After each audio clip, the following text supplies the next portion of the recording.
I don't even know what that is. Like, is that water? I feel like I always have a stain on me whenever I go to film, like a sit-down video, you know? Currently trying to prep a little bit for a camp that I'm gonna be volunteering at. Not next week, but the week after. So it's like, honestly, it's about a week away. That's kind of crazy. I thought it would be fun to make a little video giving advice, just some tips and tricks. I'll tell you my credentials. I have been going to camp since I was super little. My dad was a counselor when I was younger, and so he would take me when I was like 3, 4, 5. Obviously I was just kind of there. I wasn't really like old enough to be a camper or anything, but I went with him. And then growing up, once I was old enough to go to camp at like 7 or 8, I went elementary school, middle school, high school. I actually still go to a church camp that gets put on for college age students. Lots of years of experience being a camper, and then also I've been helping with like being a counselor at church camp ever since I turned 18. So for the past like 3 years, ever since I legally like turned 18, like became an adult, I've helped with overnight like week-long camps. And then also I got a job last summer as a day camp counselor for a Christian organization. So that's what I did last summer. Like, that was my job, my summer job basically. So do research about the camp, research about the temperatures. I personally believe that, I mean, kids can get homesick for a variety of reasons. When you don't feel comfortable, that is like the biggest reason that you are homesick. So making sure that you have warm clothes that you can wear in the heat. Like, if you make sure that you are like comfortable with what you're wearing, that's a huge thing. If you're freezing in your cabin every night, like, of course you're gonna want to go home. Like, you're cold, like you don't want to be there. Yeah, so make sure you do research about like the camp you're going to. If you're a camper or the parent of a camper, it's good to, I don't want to say have a little reality check, but just kind of like take a minute before you go to camp and be like, okay, this might be uncomfortable for me. I might have to try new things, try new activities. I might be around new people that I've never met before. Like, those are all just very difficult things for kids, for teenagers. It's important to realize that you are going to be out of your comfort zone, and instead of that making you scared, it can be really beneficial if you kind of embrace it and you realize that other people are also probably in that same situation. Something my co-counselor and I have done the past few years that has been very beneficial is decorating our cabin. So if you're going to an overnight camp or you're going to be a counselor at an overnight camp, decorating can really help. It can help the kids feel welcome. Obviously, if kids aren't used to being in a camp environment, like, they're gonna walk into the room and it's immediately gonna feel not homey, obviously.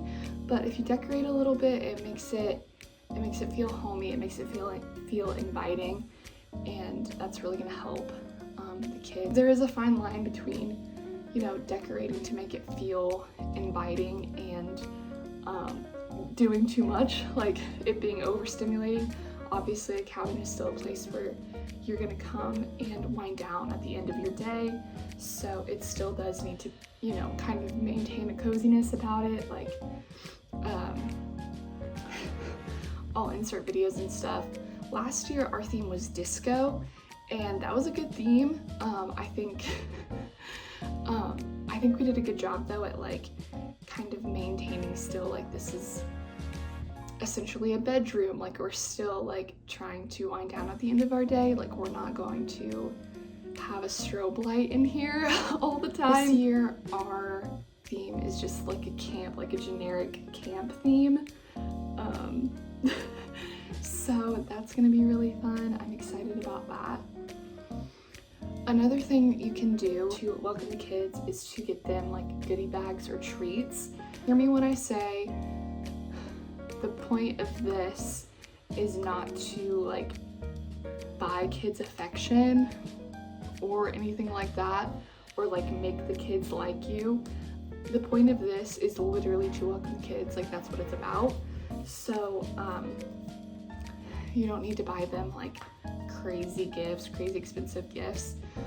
I'll insert some clips of what we ended up putting out for the kids, but the goodie bag should be like stuff that they need, or stuff that they might need during the week. Hand sanitizer is a good thing. Pencils or pens, something that they can take notes with, especially like during like worship and stuff like that, or during class. Those are important. I think I put sunglasses in there, lotion, gum, things like that. It should be things that maybe they might have forgotten, but don't think too much into that though. Like, you don't need to buy these kids toiletries unless they actually do forget something. Then it would be appropriate to obviously get that for them. But yeah, so as a counselor, your attitude going into the week should be, I am here to serve these kids. I'm here to serve these children. You know, if your kid forgot their Kleenex, they have a runny nose, they forgot their Kleenexes at the top of the hill in the cabin, you best believe you're hiking back up to get those Kleenexes. We're here to serve these kids. If a kid is having like a bad day, a rough time, like, talk to them, like, be curious about them, ask them questions about themselves. Like, you are there to get to know these kids and to encourage them and help them build character. And that means having hard conversations sometimes, answering tough questions that they might have, doing things for them that you might not necessarily want to do. I am not a baseball girl at all, not a softball girl at all. If one of the kids in my cabin asks me to play with them, I'm going to. I'm going to. That's why I'm there, is to serve them, to help them, build relationships with them. That's the point. So that's important to remember whenever you get tired. Also, when you get tired, a great thing to do, I know I'm often tempted to do this, is to just be like if I'm tired, I'm like, oh, like, I can get through it. Like, oh, I can push through it, whatever. Take a minute and say a little prayer. Say a little prayer. Say, dear Lord, give me strength to get through this. Dear Lord, help me get through this activity. Help me get through this hour. Help me get through this conversation. Whatever it might be. Before you just jump into, oh, like, let me do this in my own strength. That's also very important, because you will get tired. It's inevitable. By the end of the week, by the end of the day, you will be tired. Taking care of kids, ministering to kids, is physically exhausting, mentally exhausting, spiritually it's exhausting. You're using so much energy throughout the day, trying to set a good example for these kids, and also like trying to make their time as fun as possible. It's tiring, but you can do it. You can do it. Remember that you're not alone. God is always with you, and He will give you strength. He will, because He's good like that. Part of the reason that you're there is to build relationships with kids and minister to them. However, something else to keep in mind is that you are not going to be close to every single kid, because there's a ton of kids, and there's usually more kids than adults, so it's hard to devote time and attention to every single kid. However, don't be discouraged by that. In fact, be encouraged, because even though you might only have like 2 or 3 interactions with one particular kid throughout the day or throughout the week, that can still really last and make an impact. Like, I remember, like, I've had like 2 encounters with a staff member, and she was just really great. She was really intentional. She like was curious about me. She complimented me on things that she complimented me on things that were going well, and was curious about other areas of my life, and that has stuck with me for years.